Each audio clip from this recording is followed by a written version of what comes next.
सोचने वाली बात है। क्या प्यार और कला में इतनी ताकत हो सकती है कि वो समाज के हर बंधन को तोड़ दे? चलिए आज एक ऐसी ही कहानी सुनते हैं, एक ऐसी दास्तान जो सदियों से चली आ रही है।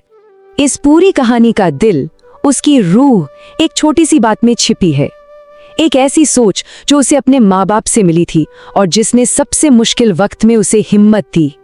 वो सोच थी कि मिट्टी चाहे कितनी भी गीली क्यों ना हो, अगर उसे सब्र और प्यार से गढ़ा जाए तो वो फिर से आकार ले ही लेती है। तो चलिए शुरू करते हैं। हमारी कहानी शुरू होती है सूरजपुर नाम के गांव से। वहां रहती थी एक नौजवान कुम्हारिन चमेली, और कहते हैं उसके हाथों में जादू था। लोग कहते थे कि उसके माँ बाप ने उसे सिर्फ मिट्टी को आकार देना सिखाया था, लेकिन चमेली ने तो उस बेजान मिट्टी में जैसे रूह फूंक दी थी। उसकी बनाई मूर्तें इतनी जिंदा लगती थीं कि गांव वाले आपस में बातें करते थे, कहते थे कि वो मिट्टी से बातें करती है। यकीन था लोगों को कि उसके हाथों पर देवी का आशीर्वाद है। तो एक तरफ चमेली अपनी छोटी सी दुनिया मिट्टी से बना रही थी, पर उसे क्या पता था कि एक दूसरी बिल्कुल अलग दुनिया उसकी इस दुनिया से टकराने ही वाली थी। यहाँ दो अलग अलग इंसानों की कहानी है।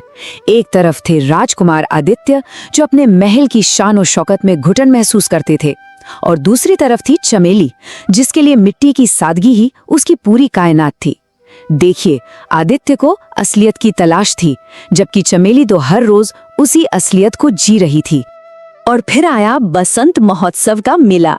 भेस बदलकर घूम रहे राजकुमार आदित्य की नजर किसी हीरे जवाहरात पर नहीं, बल्कि चमेली की मिट्टी की मूर्तों पर जा टिकी।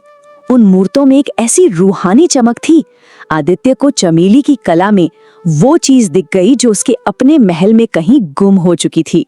और बस मुलाकातों का सिलसिला शुरू हुआ और देखते ही देखते एक गहरा प्यार पनपने लगा। लेकिन एक राजकुमार और एक आम कुम्हारिन का प्यार भला कब तक दुनिया की नजरों से छिप सकता था?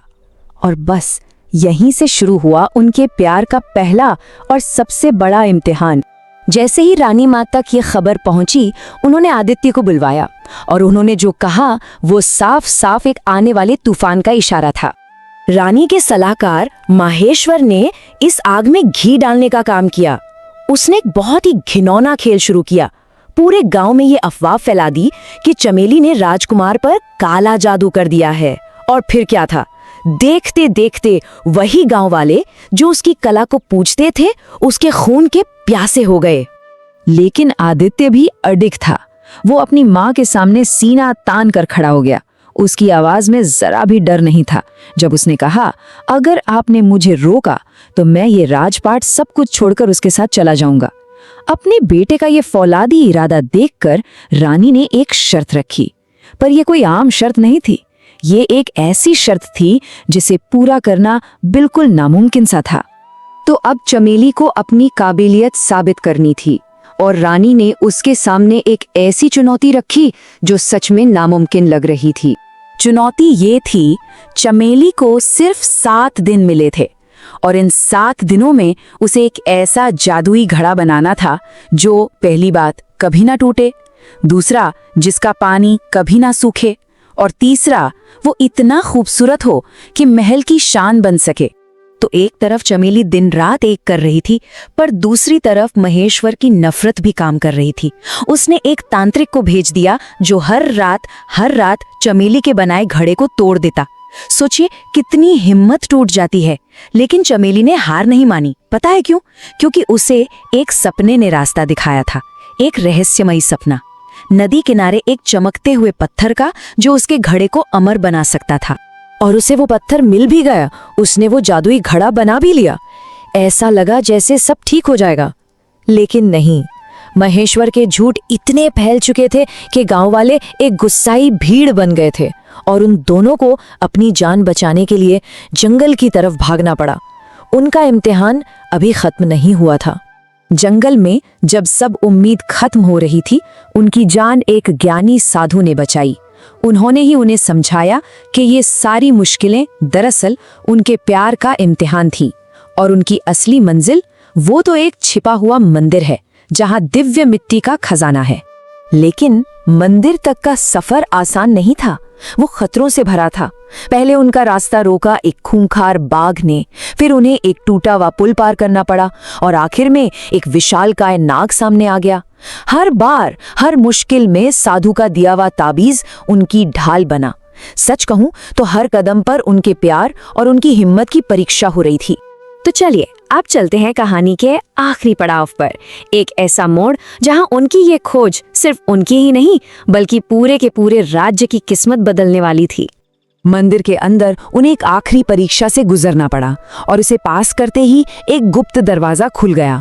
अंदर जो चीज थी वो अद्भुत थी, एक ऐसी दिव्य मिट्टी जो पल पल में अपना रंग बदल रही थी। ये कोई मामूली मिट्टी नहीं थी, ये एक नए भविष्य को गढ़ने का जरिया थी।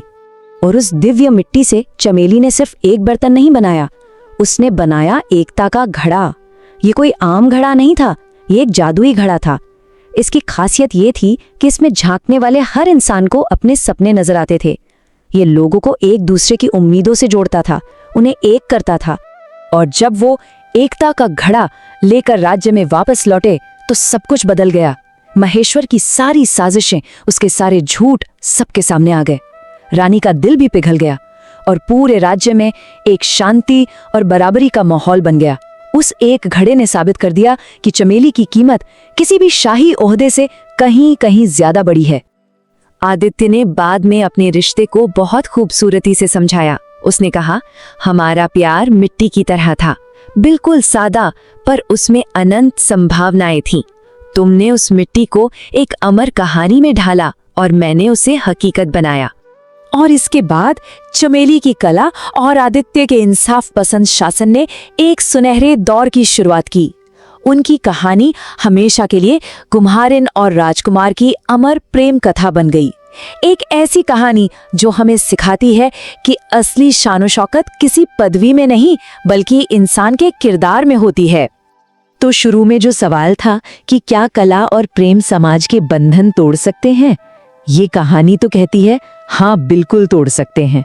और ये हमें अपनी दुनिया के बारे में भी सोचने पर मजबूर करती है। शायद चमेली की ही तरह हम सब के अंदर भी सब्र, प्यार और थोड़े से जादू से एक बेहतर कल गढ़ने की ताकत छिपी है।